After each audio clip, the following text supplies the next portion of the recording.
Alright, if this is what you people really want me to talk about, then fine. It's Halloween time, or at least it's around that good old Halloweeny time where the super spoops are out, when everybody's watching good old horror movies, we're all trick-or-treating in adult costumes because why not? Trick-or-treating is still cool. Kind of, sort of, not really, but it gives us an excuse to get good candy and diabetes really early on in our lives. Halloween.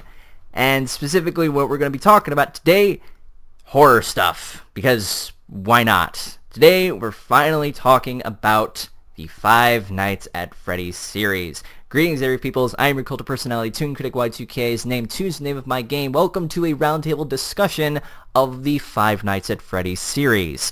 I am not doing this alone because it would probably be boring and just me bitching and moaning about how overrated the series has become. So I decided to enlist some people who are quite familiar with the horrorness. I have with me, first off, Jim Fear. Hey everybody, how's it going? I have with me New, the vampire bat pone of something or other. I don't know what he's supposed to be. Transmute. Blah, blah, blah. And, well, one of my good friends who is yet to actually make his debut on my channel, but he is now a Sharky. Razor Ramon should be the spokesman for Dollar Shave Club. Really? I don't know. Oh, wait, I just got it. yeah, think about it. I could see him now. Yo, these razors, unlike your old blades, will not carve you up. So yes, I've assembled all of you here today to talk about the Five Nights at Freddy's series. It's not a review per se, because all of us could probably dive into it, and I realize not all of us have played all of the games. So we're here to talk about the phenomenons, if you will, behind it. So, Jim, how would you describe the phenomenon behind this series? What's gotten people so invested in it? Well, I think it's more of a combination of factors than anything else. Mostly, I think, a few big-name YouTubers, like people who have a couple million subscribers and get like hundreds of thousands of views on their videos. They got a hold of this game really early, like they got demo copies, and they started playing it, and they really liked it, and they recommended it to their fans, and then other big YouTubers who also watch each other's videos, they picked it up and started playing it, and it just kind of snowballed from there through places like Tumblr, and I don't use Twitter much, but I assume it lit Twitter up too. And it just kind of took the internet by storm for a good 3 months per game or so. Yeah.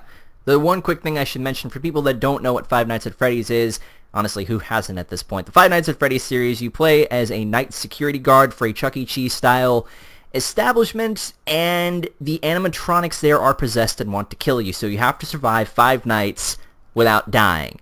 And it started off as just one game, now it's expanded into 3 other games, and now it's getting a movie, and it has gotten all up over the place. So another thing that I think people really liked about the games was the actual mechanic itself, because the main game isn't really, you don't walk around at all. You just kind of sit in this office and push buttons, and that's it. So most horror games operate on your fight or flight response, just like that biologically ingrained conditioned response to fear that pretty much every human has. This game takes the fight and flight response away and forces you to just sit there and deal with an incredibly stressful situation for, like, what is it, like 6 hours? Yeah. I mean, the actual nights aren't like 6 hours long, but that's, game time. Yeah, like 10 or 15 minutes. Yeah, something like that.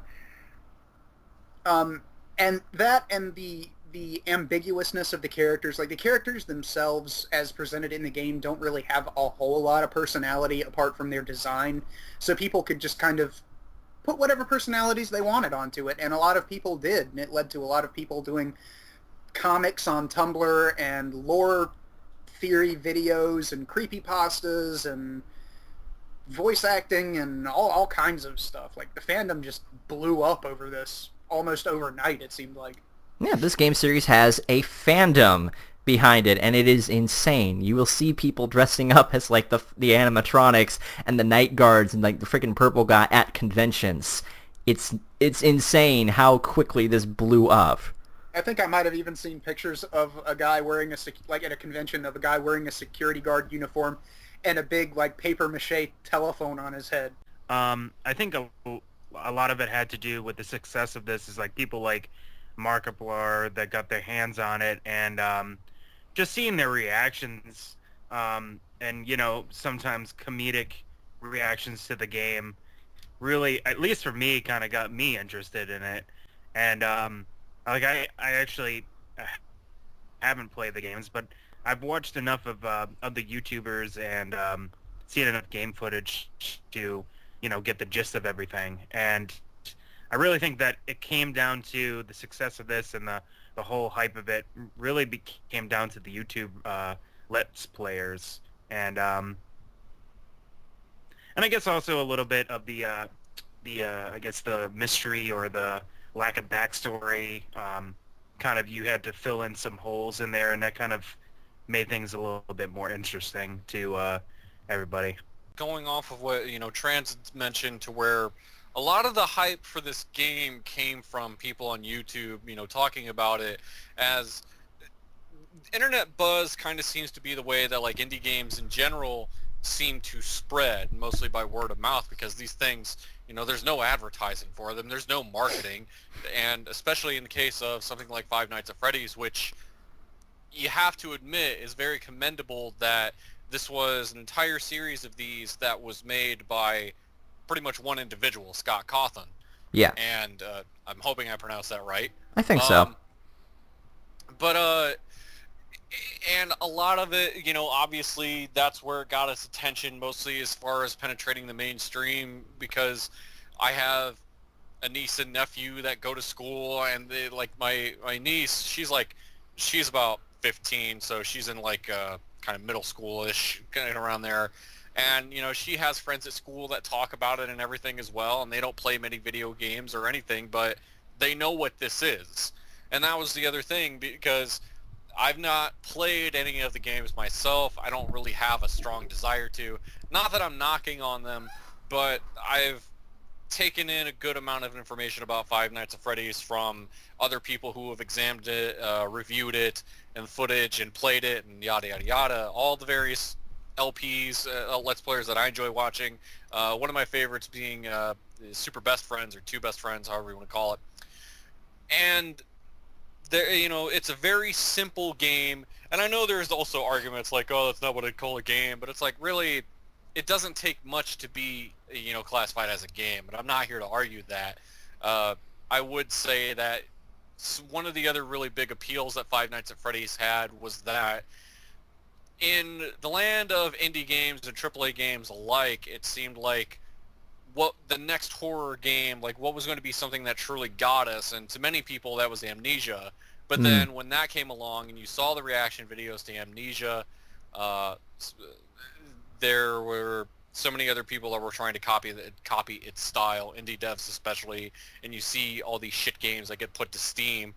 But especially in the AAA space, where we were looking for like what's going to be the next scary thing, because a lot of horror franchises that many people held near and dear, like Resident Evil and the like, don't really seem to be that much on the horror elements anymore.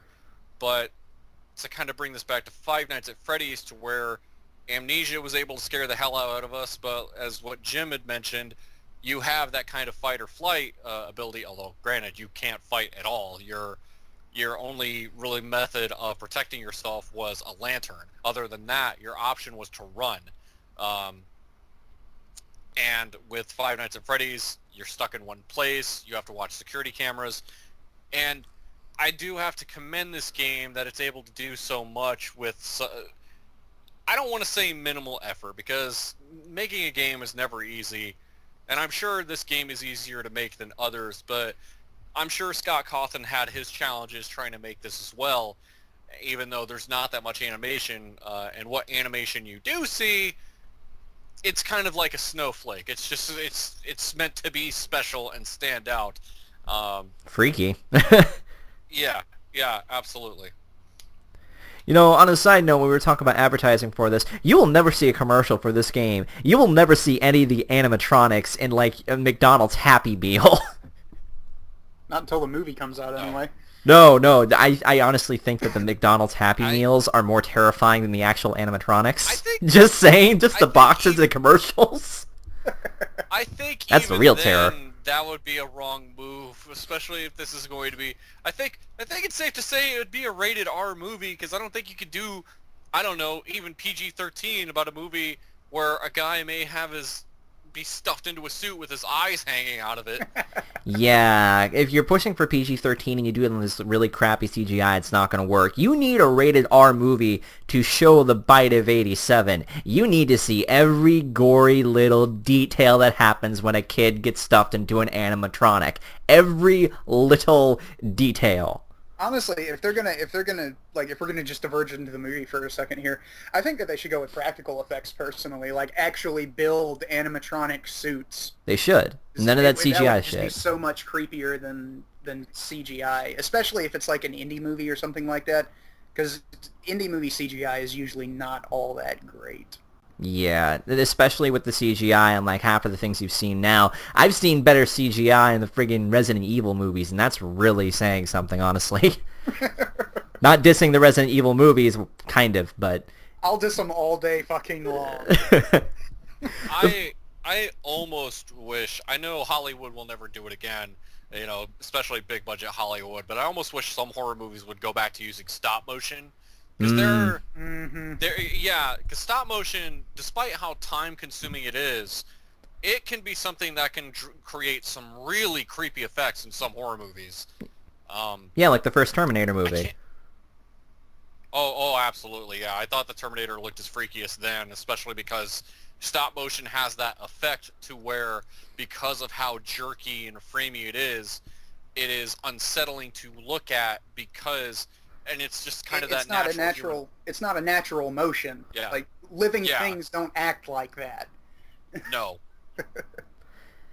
Still would be interesting to see how they do that. But no, the phenomenon behind this is crazy, and I think people picked up on it, and this actually ties into why people like it so much. I think when people look at it, it draws upon a fear that we don't usually go with. When you look at when you look at things that should scare us, you think of like all the conventional stuff, like vampires or werewolves, or actually no, if you want to go with current stuff, let's go with zombies. Let's go with freaky realistic stuff, post-apocalyptic stuff. Nobody talks about how freaky as hell the animatronics from a Chuck E. Cheese were. Those are some of the most unsettling things. Like, at least one of us here has been to a Chuck E. Cheese, or at least some kind of establishment with animatronic entertainers. Hell, even the animatronic entertainers from Disney, like, God, what is it?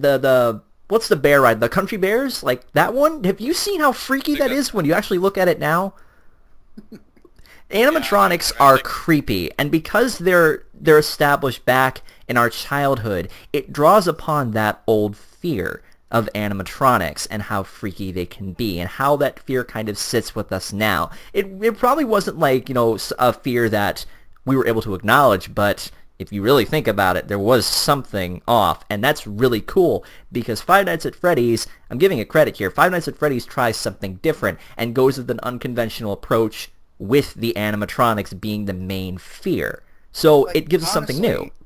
Honestly, I'm really, really and I'm a huge horror junkie. I play lots of horror games. I sit and watch horror movies for fun. I'm going through like my list of horror movies and video games and even some horror novels. I can't think of a single one besides Five Nights at Freddy's that actually used like animatronics, like made like not like animatronic monsters, but I mean like animatronics from Chuck E. Cheese, like you were saying. Like I can't think of a single piece of media that's ever done that before. Yeah. I mean, I'm probably missing something really obscure, but I can't think of anything. Yeah, and with the help of social media as well, with all the YouTubers and all the stuff that happened with people picking it up and creating a fandom behind it, the internet now, when you see like fandoms like freaking My Little Pony and Gravity Falls and Steven Universe, and then you see games starting to get fandoms. Five Nights at Freddy's is a well-known fandom now, and it all started with just one game before it got extremely popular off of it. Though, granted, some people would say that the series kind of overdid it by the time we got to the fourth game, but Overstayed its welcome a little. yeah. Yeah, and I think a lot of that had to do with the fact that I remember I had this conversation with a friend of mine of like, because we remember, some people may remember how quickly some of those sequels came out. Because Scott Cawthon, he was kind of teasing like, oh, I'm working on the next game and it's going to be out next year, and then like 6 months down the road, it's out. And You're like, okay, really? A nobody saw second that game? Cool. coming. Yeah, actually, I think all of those games dropped within like a 2-year period. Yeah. The interesting thing about that, I'll give you a little And- representation of that. So the first game comes out, everyone's okay with it. Second game, okay, a sequel, we can all understand that. Third game, okay, cool. Fourth game, stop. It was funny. It's kind of like when you do the same old trick, it's Well- gonna wear out. I mean, the other thing about it, I'd spoken with a friend of mine about this, and he kind of said, you couldn't really blame Scott Cawthon for releasing these, especially considering where their popularity is. I don't think he was, trying to oversaturate people, but he was striking while the iron was hot. Yeah. So it's like, if it's still popular, I might as well put it out. And if it's considering he had the ability to make it as quickly as he could, and it's not to say that he didn't put effort into it. Apparently not. And granted, newer games tried to introduce new mechanics, while some for better, for worse, but he did want to try new things, and he did want to make each game feel different in some way. The latest one kind of being like the most standout of them all. Yeah. And despite what some people may think, of like, I guess, franchise fatigue, if you want to call it that, there were a lot of people chomping at the bit for this, and that's because Scott Cawthon did a really good job of telling a story in a very subtle manner. Yeah, it was kind of telling a story without telling a story, honestly. Yeah, we didn't really know much about the series when the first game came out, but when the second game came out, we started to see a timeline. And then as the third and fourth game come out, everybody was picking up on it, everybody was trying to piece together what happened, and then we started getting headcanons and all this other stuff, to the point where the story, I hate to say it, the storyline has become more convoluted than Kingdom Hearts and Legend of Zelda combined. I don't know about Legend of Zelda, but it's definitely pretty complex. And another one of the things that I think is a big draw to this series is that there is a definite storyline within the games. Like, characters have names. There's, like you said, there's a timeline. If you look in the background of certain camera angles and things like that, you can find little things like tacked to the walls that kind of reveal more of the story. And that goes for all of the games except for the fourth one, I think. But there was just enough story to kind of whet people's curiosity, and then people started to go digging and started building headcanons, and that's honestly, that's one of the signs. The less is more philosophy is one of the signs of good storytelling, in my opinion, because it gives you just enough to work with, and then you can start filling in the blanks, and that, a lot of people find that really fun, especially if people are like artists and they can make comics out of their little headcanons or interpretations of certain events and things like that. Yeah. So I think that was a big part of the draw here, is that there's just enough story to kind of hook you at the surface level, and then you start digging deeper and you got to put on your miner's cap and shit. Going what Jim just said about we weren't force-fed a story like a lot of these other franchises try to do, like especially like if you look at the reboot of Nightmare on Elm Street, where you're pretty much just pretty much just like all Freddy Krueger's backstory, and not like the first one obviously is a classic, and they didn't even do that, but the remake, I think they tried to make you sympathize with him too much, and try and give too much of a backstory. But I think going on to why people like Five Nights at Freddy's, it's kind of what I hit upon before, is that it's the ambiguity. Well, I'm gonna not say this word right. Ambiguity. Ambiguity. Thank you. Because it really came down to a lot of creepypastas and internet rumors and slowing down audio of the screams to hear what they actually are, to decoding what certain things in the background say, and also mannequins and animatronics are just terrifying in general. I know we already talked about that, but Yeah. just, Mannequins really, especially. yeah, exactly. I mean, and they're kind of like along the same lines, because it's like you're trying to make something like look like a human or an animal, but it doesn't move in a way that a human or an animal would move like. So that kind of like tricks your brain and makes it kind of like not understand what's happening. So that's kind of terrifying. And I think a big one is that this game, I mean, I know some people play it and they're not scared of it, but for the vast majority of people, there's like a big chance that you're going to get a jump scare.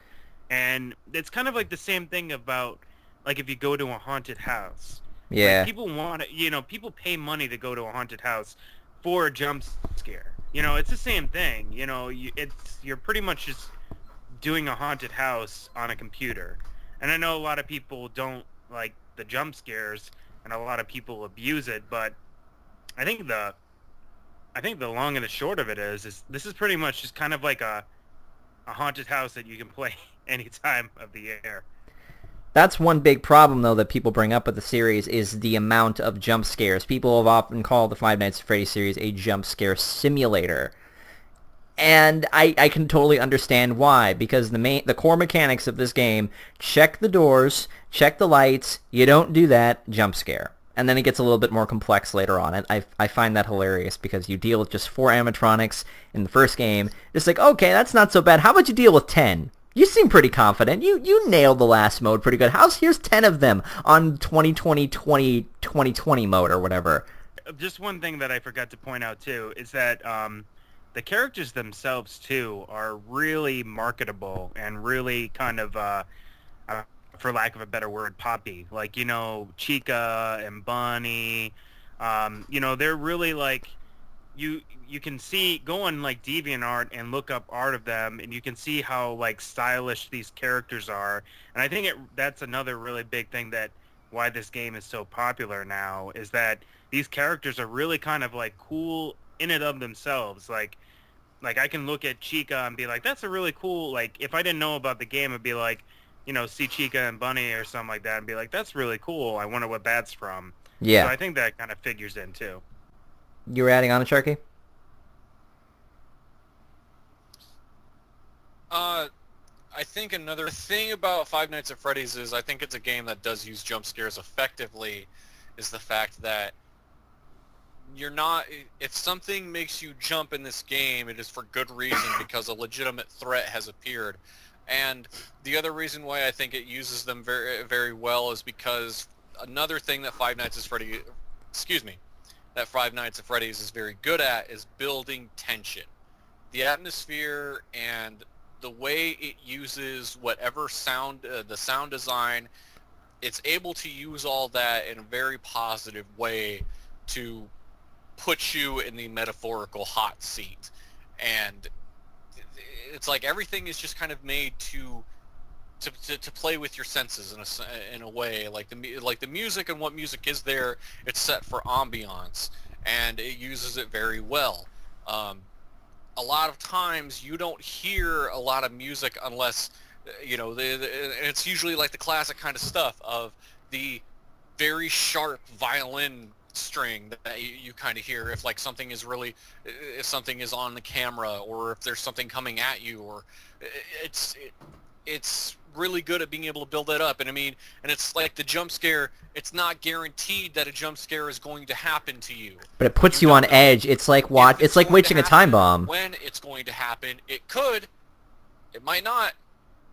Okay, I'm a classic horror fan. I love the slow burn horror, the build up, the general sense of dread, and then the payoff. Like, The whole setup to Nightmare on Elm Street, we were talking about that earlier, like the original one, it had a slow build up, and you didn't actually see Freddy kill anybody for a little while, and it was just this menacing presence, and you would see things like the hand in the bathtub, that classic scene. And then we get the build up to when Johnny Depp gets eaten by his fucking bed. It's still pretty cool, though, even today. Well, yeah, but I mean, like, I will criticize the fuck out of a game or a movie or anything else that uses jump scares, because jump scares are the absolute cheapest trick in horror.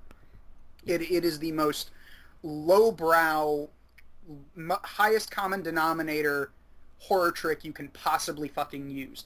And there are so many games out there, just like shitty little one-off games that some people put out where they just have jump scares and there's no reason for it. It's just like you open a door and a face pops up and a screamer happens. Yeah. And it's not even an enemy. You know, it's not even a thing that can really hurt you. It's just there to try to make you shit your pants, basically. But with Five Nights at Freddy's, the jump scares are conditional on your performance. And with the earlier games, there's a lot of luck thrown in, especially if you're playing on the harder modes. But if you're good and you're lucky, you can actually get through a Five Nights at Freddy's game without getting a single jump scare.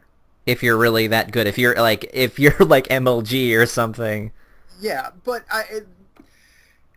the jump scares aren't just, except for the third game. The third game, it kind of pissed me off that he just threw in the ghost animatronic jump scares for almost, just like, the guy is hallucinating, I think is what... Yeah, because of the whole ventilation thing. But all of the other jump scares in the other games, there's a clear and present threat there. There's a reason there's a jump scare there. It's not just a jump scare. There's kind of a point to it.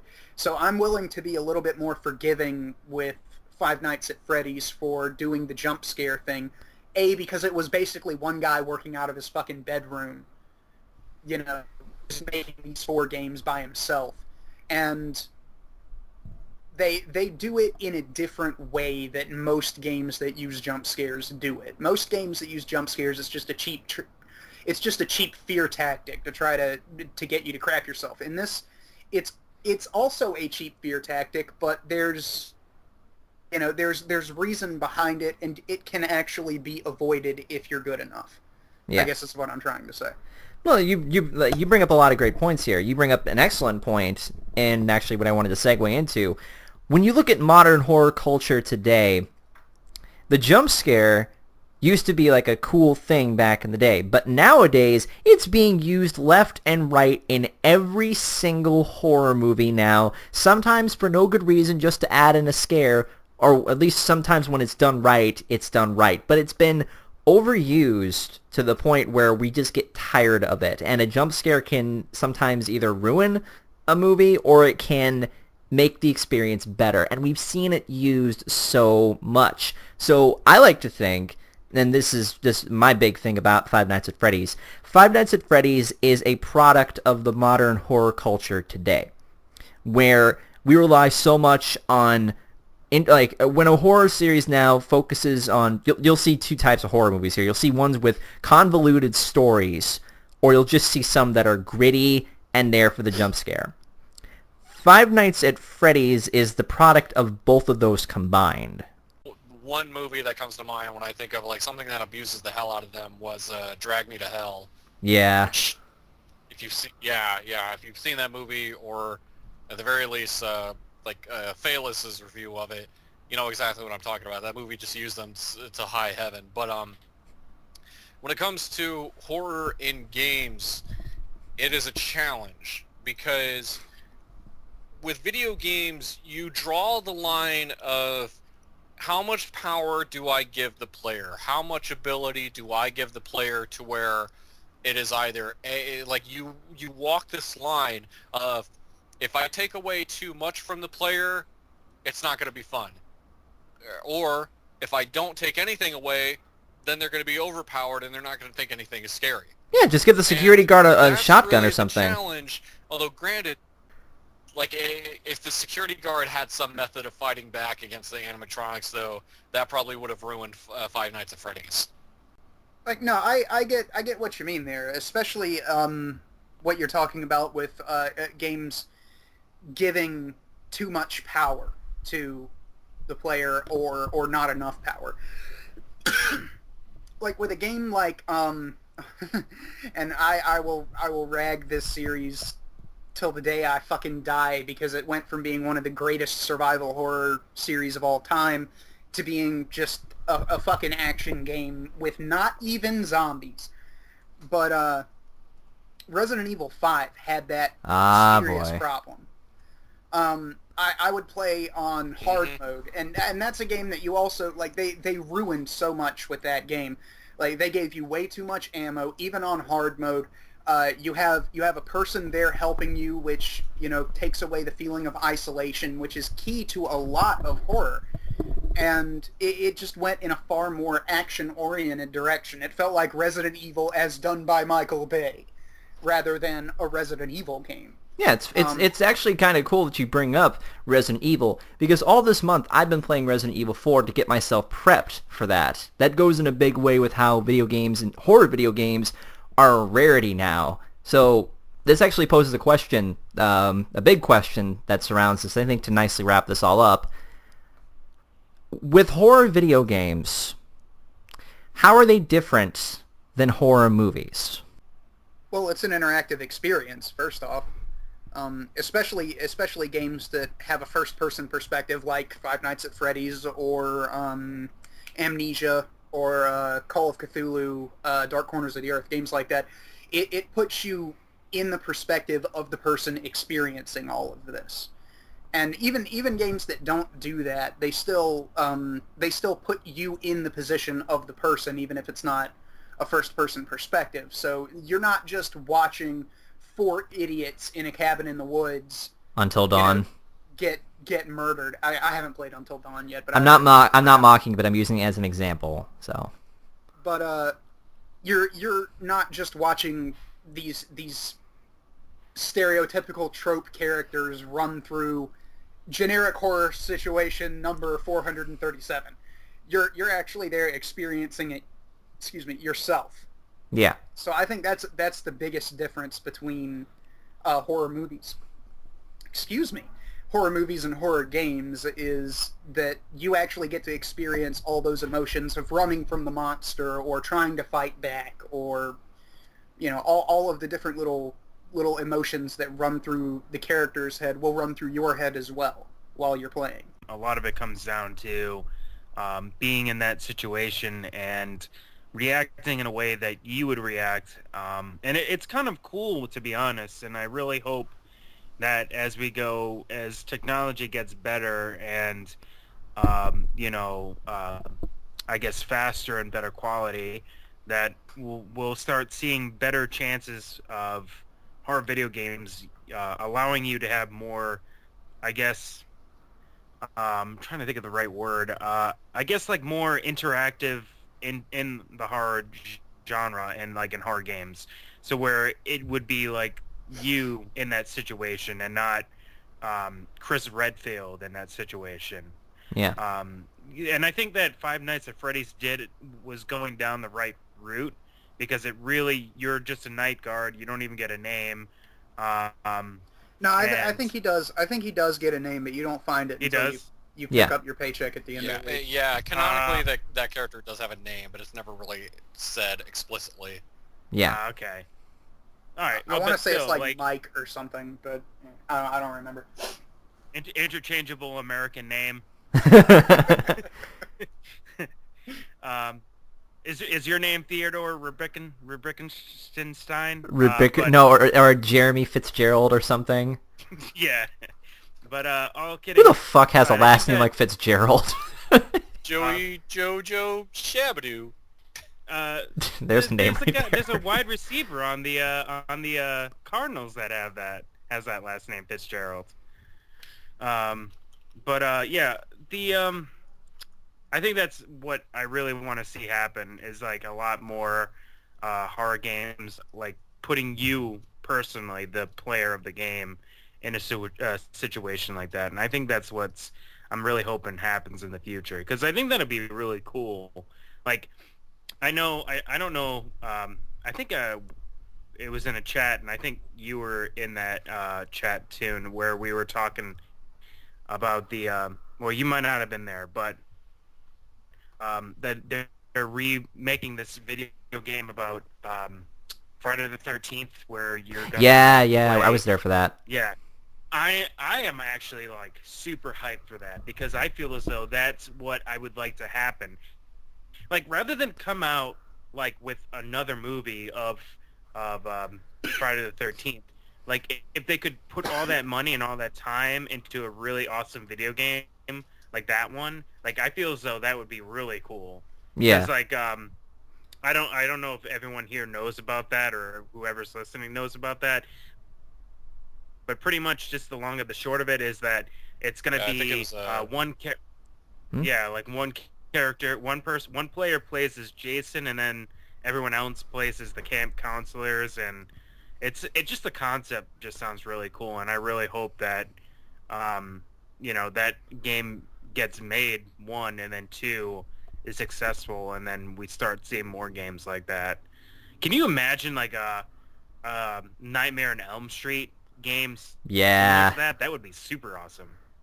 I could see that. That'd be pretty cool. Thing is, though, just so long as they go the Dream Warriors route and get Dokken to do the soundtrack, I'm down. yeah. I was actually going to add on to that. The whole with technology changing and stuff, it can make things that aren't scary again, like vampires, because vampires are so stupid now. You'll see them in Twilight. You'll see them in Vampire Diaries and True Blood. Like vampires, just like so Vampires incredibly. are basically friggin' X-Men these days. I know, right? They are. They're just brooding and dark and angsty. Blah blah Sexy blah. monster. Why? What are you saying? What are you saying about this? Why are I'm you putting me on saying the like spot what, like this? I'm saying like when it comes to being turned into a vampire and someone's telling you like, oh, you don't want this. No, I'm kind of finding it hard to see the downside to being a vampire. It's like you live forever, you have amazing super balls powers, and and the only problem is you drink blood. That's the only drawback. Okay, it's like. I think the problem Sure. with that is people like Anne Rice started doing the story from the vampire's perspective. And instead of it being like Dracula, because if you go and read the novel Dracula, you don't get to see Dracula's perspective fucking once. Not once in the game in the book is it done from Dracula's perspective. It's always from I can't remember the main character's name. It's always from the guy Van Helsing. No, not Van Helsing. It was actually He was in the novel, but it's always like letters and diary entries and stuff like that. Like that's how the book runs. Like Jonathan Harker and Harker, that's his name. Thank you.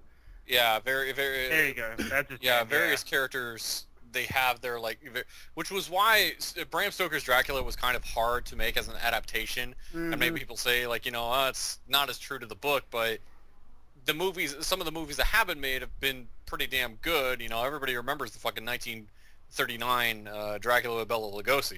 Mm-hmm.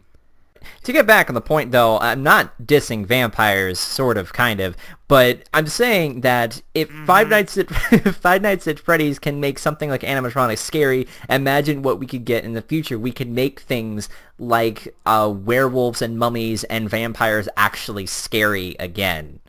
And I think that Five Nights at Freddy's is a good bounce pad for that. God, I said bounce pad. Why didn't I say stepping stone? I said bounce pad because I've seen way too many Sonic Boom videos this weekend. Bounce pad! Just, ugh. But I do want to kind of add to this of things that scare us, and one of the things I think really worked for Five Nights at Freddy's was that when it came to the nature of the animatronics, at first, we didn't really know a whole lot about them. We just saw them as, well, they're these robot things that walk around, right? And then as you go, you start to question what these things were. And really, the things that truly scare people are what we don't understand. The less information we have about something, the more wary we are. And that's what really, it's one of those kind of golden rules of horror, is that once you explain something, it really does kind of lose what makes it scary. Oh yeah, it's like H.P. Lovecraft said. The oldest and I think I'm paraphrasing it best here, but the oldest and deepest kind of emotion that mankind has is fear, and the oldest and deepest kind of fear is fear of the unknown. Yeah. So maybe once they went into like overload with telling the story and stuff, maybe we started to get less scared of it. Yeah, I mean, and it wasn't like FNAF went out of its way to start telling a story. A lot of it, and some of the things that I thought was really fascinating was seeing guys like Game Theory dissect this and look into like what it is and all of the stuff behind it and the mythos and lore that does exist. But even Scott Cawthon, you know, he doesn't want to explain it all, nor should he. Yeah, there should always be some kind of ambiguity to it. There should be some kind of things that are meant to be filled in that, well, aren't supposed to be. Some kind of air of mystery. Yeah.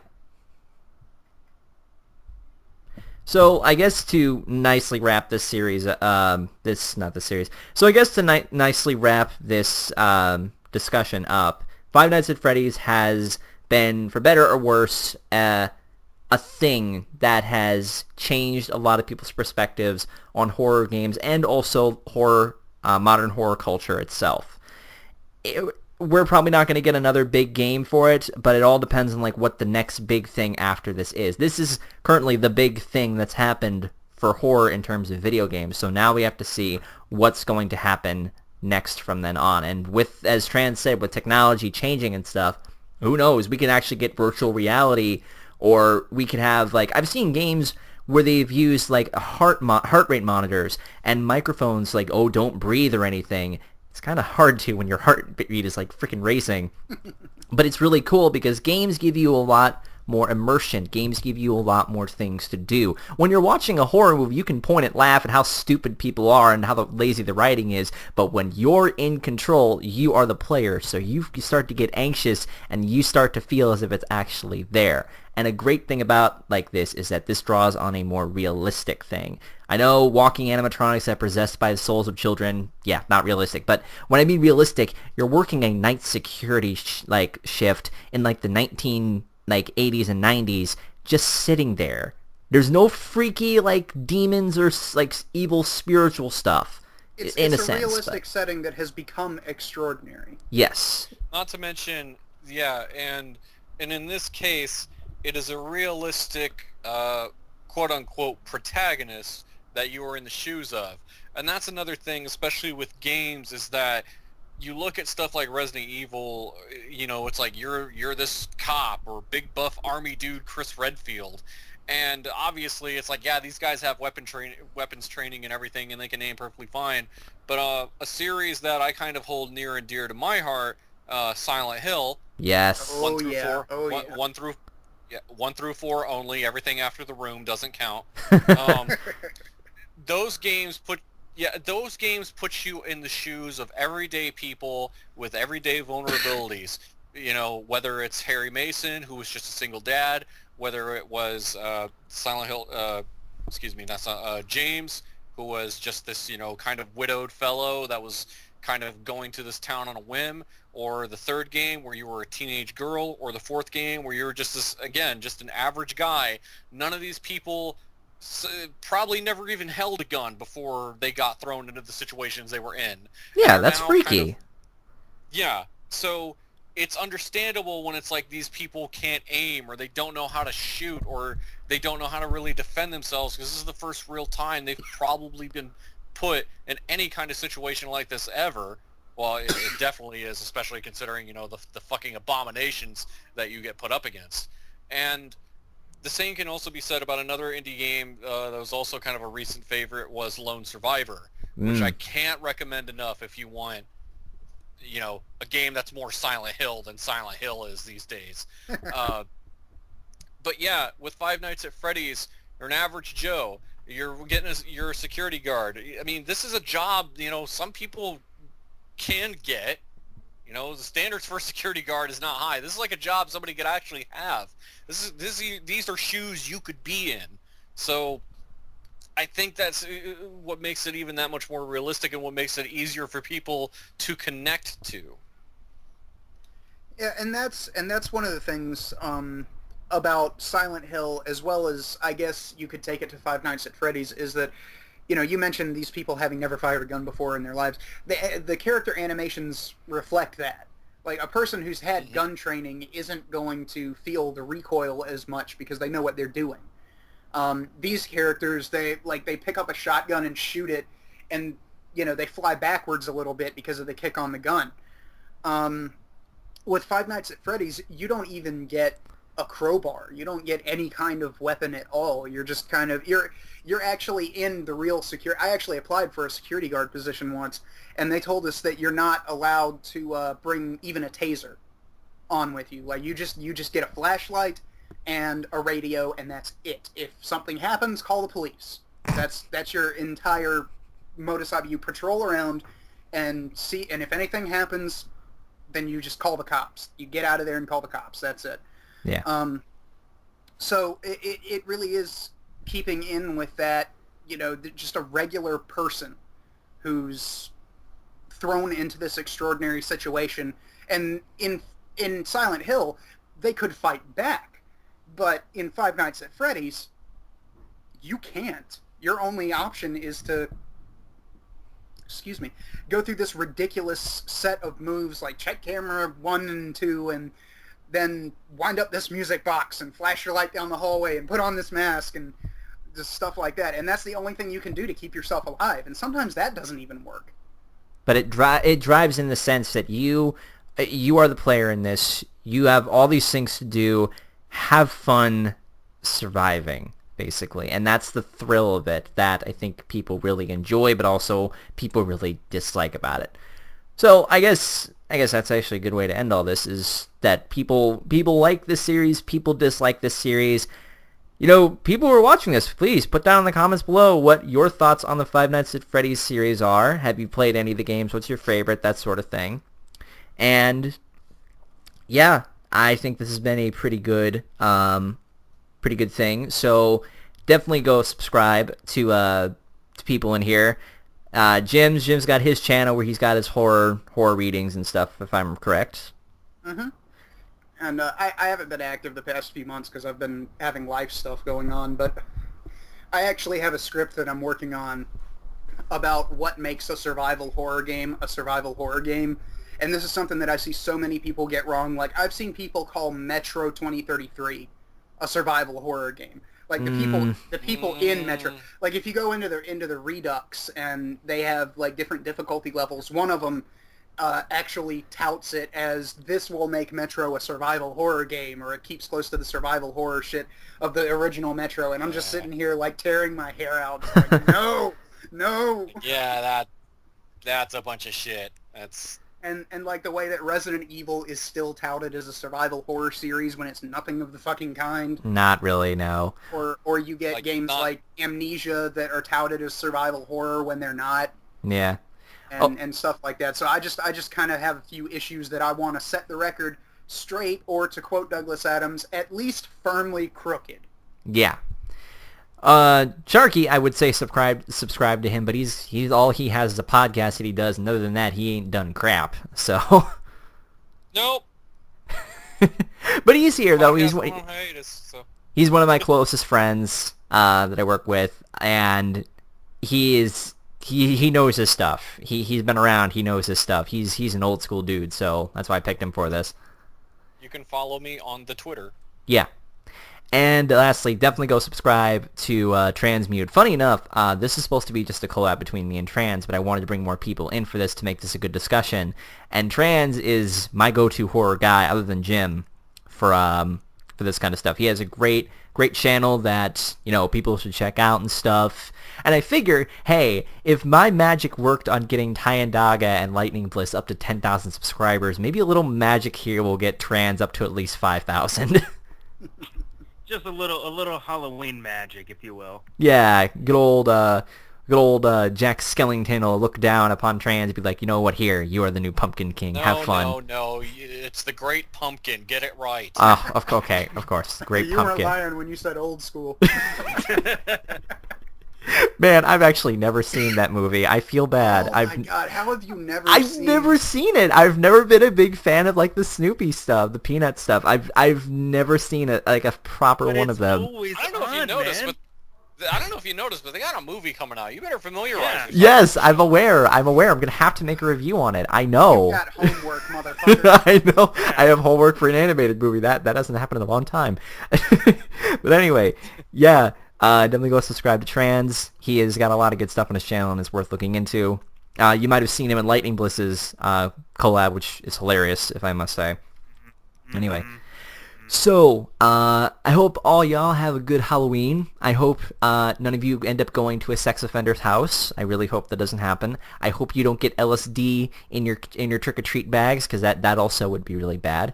And, yeah, I also want to state for record that trick-or-treating is still fun. I don't care that they've set a time limit on it to where you could only go from like 2 to 6 or whatever. That's bull, because I was trick-or-treating until 1 in the frickin' morning.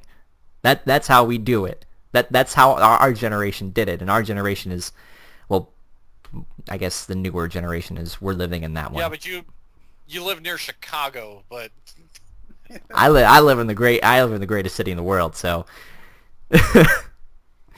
greatest city in the world greatest city in the world that can't even bring back a World Series Cup. Womp, womp, womp. That's me And taking it a shot at happened myself. And that happened on the Back to the Future day, so that I thought that was like a really twist of irony right there. Oh, it lied. It was like dabbing like a knife right into my knee. It just hurts. Anyway, enough of that. Like, comment, subscribe, Twitter, Patreon, do all that fun stuff. Hope you all have a great Halloween and stuff. And we shall see you all on the flip side. Thank you for watching all this, and have a nice night. With that being said, Toon Critic keeping you totally tuned for your entertainment.